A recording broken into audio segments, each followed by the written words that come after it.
তাওসিয়া ইসলাম আপনি লিখেছেন, একজন সাক্ষী রেখে ৩ বার কবুল বললে কি বিয়ে হয়? একজন সাক্ষী রেখে আপনি ৩ বার কেন ৩০০ বার কবুল বললেও বিয়ে হবে না। বরং বিয়ের জন্য আপনাকে অবশ্যই শরিয়ার নীতিমালা অনুযায়ী ২ জন সাক্ষী থাকতে হবে। তো ২ জন সাক্ষীর উপস্থিতি ছাড়া আপনি আ কবুল বললে বিয়ে হবে না। বিধায় সাক্ষীর উপস্থিতিটা খুবই গুরুত্বপূর্ণ। ২ জন সাক্ষীর উপস্থিতি যারা ন্যায়নিষ্ঠাবান, এরকম ভালো মানুষ, তাদের সাক্ষ্য যেন থাকে সেটি নিশ্চিত করতে হবে। মেহরাব আপনি লিখেছেন, আমার স্ত্রীর বাবা-মায়ের ডিভোর্স হয়ে গেছে এবং তার মায়ের ২য় বিবাহ হয়েছে। আমার স্ত্রী কি তার মায়ের ২য় স্বামীর সঙ্গে দেখা দিতে পারবে?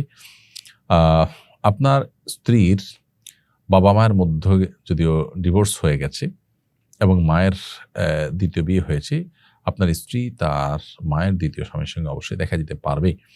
কারণ হলো, মায়ের স্বামী তিনি যদি আপনার আপন বাবা নাও হন, তারপর তিনি এক ধরনের বাবা।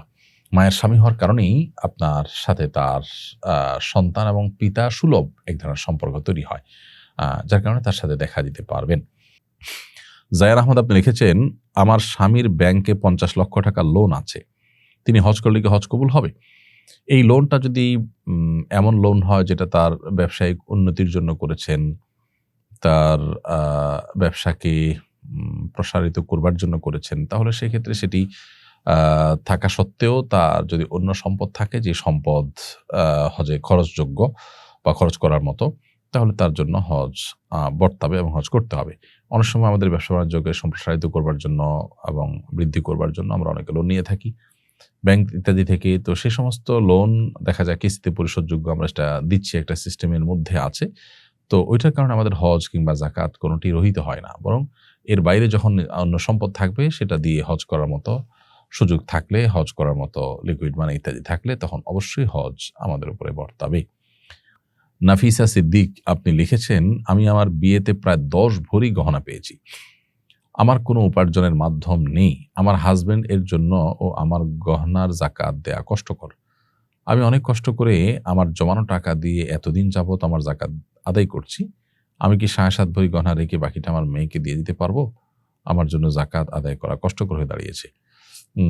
দেখুন, ১০ ভরি গহনা আপনি যেটা পেয়েছেন, সেটা যেহেতু কোনো উপার্জনের মাধ্যম নাই, আবার যাকাত ও দিতে পারছেন না আপনি, তো অবশ্যই আপনি প্রথমত আপনার মেয়েকে কিছু স্বর্ণ দিয়ে ৭.৫ ভরির কম করে ফেললেন, আপনি তাকে ৩ ভরি দিলেন, আপনি ৭ ভরি রাখলেন, বা ৭ ভরি ৭.৫ ভরি কম রাখলেন। ৭.৫ ভরি হয়ে গেলে আপনার পুরোটা যাকাত দিতে হবে। তো এভাবে আপনি করতে পারেন। তবে যাকাত দেয়া থেকে বাঁচার জন্য চালাকি না করে বরং আপনি ওখান থেকে সামান্য একটু অংশ বিক্রি করে যাকাত দিলেন। আর কোনো উপার্জনের উপায় খুঁজে বের করলেন, সেটা বরং আপনার বেশি উচিত। সেই সাথে মেয়েকে আপনি যদি দিয়ে দিতে চান, একান্ত দিয়েই দিলেন। এটা কোনো অভিনয় নাটক না, বরং তাকে আপনি দিয়েই দিলেন। তো সেটা তো আপনি দিতেই পারেন। তো আপনার যাকাতও আসবে না।